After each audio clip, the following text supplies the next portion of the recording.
Hello everyone. Today I want to give God thanks for everything in general and for this particular thing He has done for me. On the 17th of this month of February 2025 was my graduation from the university BSU, and I'm not taking it for granted. I'm so grateful to God. So grateful to God. I thank God for seeing me through all that process. It wasn't easy, but it was worth it, and I'm glad I made it through successful.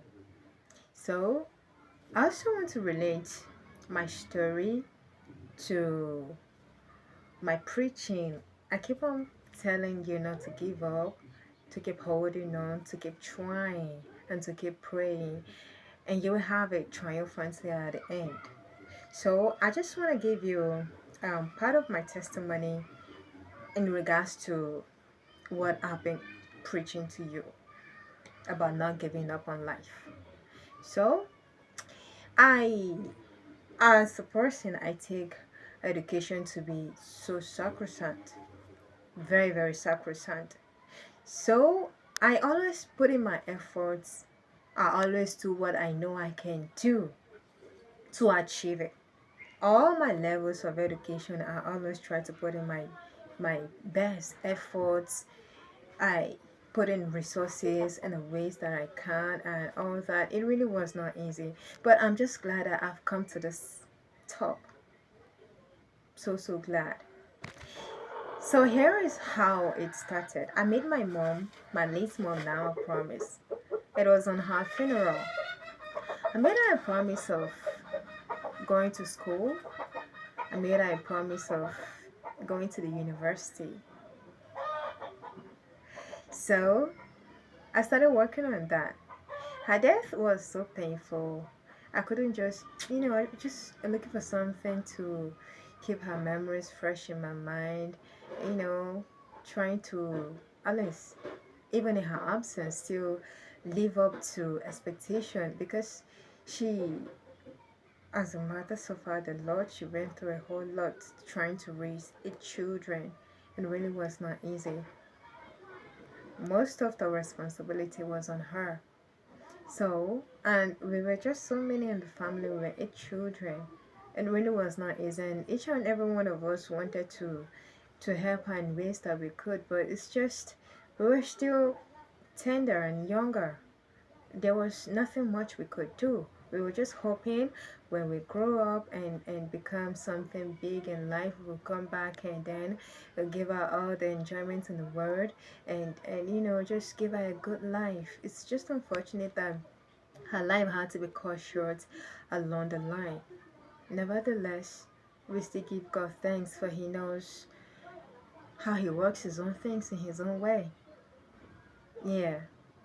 And so I started making plans on how to achieve that promise. Yeah.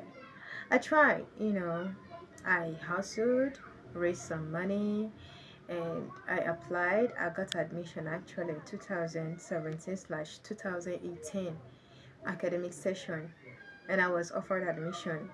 Admission has never been anything hard or tedious to me. It comes so easy on a platter of gold. So I had it. Jam gave it to me and the school gave it to me, and they gave me both the course I applied for. I enrolled into school. Unfortunately, I wasn't able to raise up funds to pay my school fees in time. I paid after the matriculated students that year. And so I paid after. And the school said, the VC then, that I paid too late. Those of us that paid after matriculation, we paid too late, and so we won't be able to be generated matriculation numbers. And you know, they had to just a refund. And so, I went out of school after I did the first semester, with the first semester examinations and all that. I dropped out.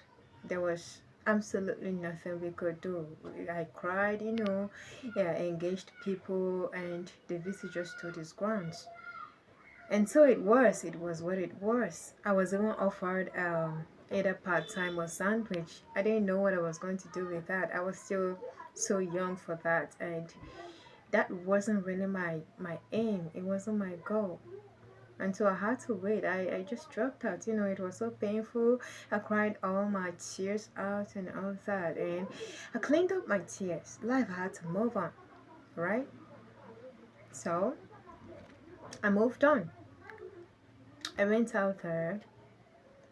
I hustled again. Around 2020, 2021 academic session, I applied again. Admission was not forthcoming. They gave many of my mates that applied for it admission, and I was just waiting. Every day I wake up, I check. My admission was still pending. I already gave up on it. I, as at that time, I just wanted to, continue with the school where I was working as a teacher. It was in Abuja actually. And, just apply for part-time school in Nasarawa State where it was closer. I just merged my job with my school, and, that was my decision that year, my resolution that year. Then, fortunately, after I resumed work, I got a message that those of us that applied that were not given admission, we could actually come back for sorting out. And so we came back, we did all the processes that needed to be done, and lo and behold, I was offered an admission, and so I started school. Yes.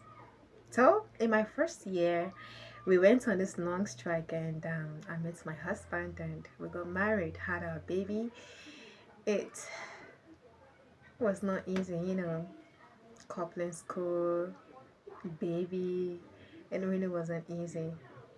But I still stood my grounds. My husband gave me an opinion, yeah, that, if it's just too much on me, I could just drop school, and, after I've weaned our baby, I could go back to school. But hey, that was not an option to me. I didn't want my mates going to leave me behind this time, and I didn't want to, differ for any reason. Alright, I already told God that I was willing and ready to go with it too. I just needed His grace and support, and of course, gave me that grace and that support which I needed.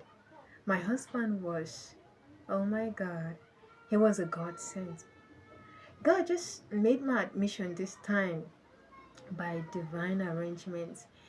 He just gave me everything in a certain period of time. My aim when I first got admission the first time was, after I got through my school, then I'll get something doing before I will even think about marriage. But then, this time around, my loss in the first time became a big blessing to me. My husband just came, and he was my everything, my supporter, financially, emotionally, mentally. He was just there for me in all ramifications. That man is a man, and I really thank God for him, giving me him, making me start up life with him. I don't regret anything, not even a bit. I don't. And I always call it God's divine arrangements. Yeah, that's a very big testimony. Yes, so I got out of school successfully, and I'm so grateful to God. I thank God.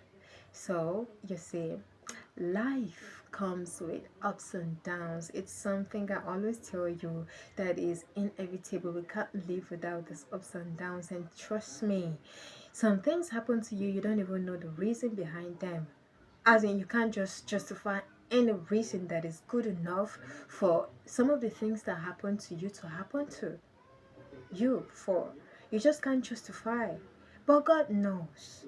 He said that the wisdom of man is foolishness, while his own foolishness becomes wisdom, right?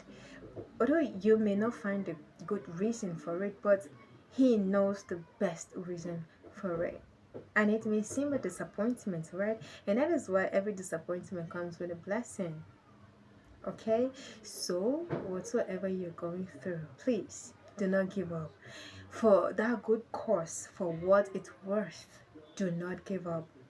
There is a good prize, a good winning prize at the end. Okay, you may, it may seem ugly at the beginning. You may cry. I am telling you this thing in this manner, not expressing the way I felt back then. Yes, there were a lot of ups and downs, but I don't want to bore you with all the details. Just want to give it a hint. Yeah, just a hint.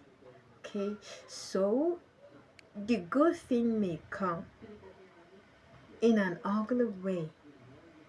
The way it may start may seem so ugly, but trust me, when God have refined it, when God have beautified it, He make it all things beautiful in His own time, right? You will see the glory at the end. You just keep doing it as long as you know it is a good thing. It is the right thing you're doing. Do not give up on it. So this is one part of my testimony when I tell you don't give up on life. Give life another chance. Okay? So in any way you're feeling down now or you're already down, please get yourself up. Get going. Keep doing it. Keep doing that particular thing. You will see glory at the end of it. And do not forget to always pray. You can't live without prayers. Talk to God about everything, and He will see you through. He will sustain you, and He will bless you. Thank you for watching.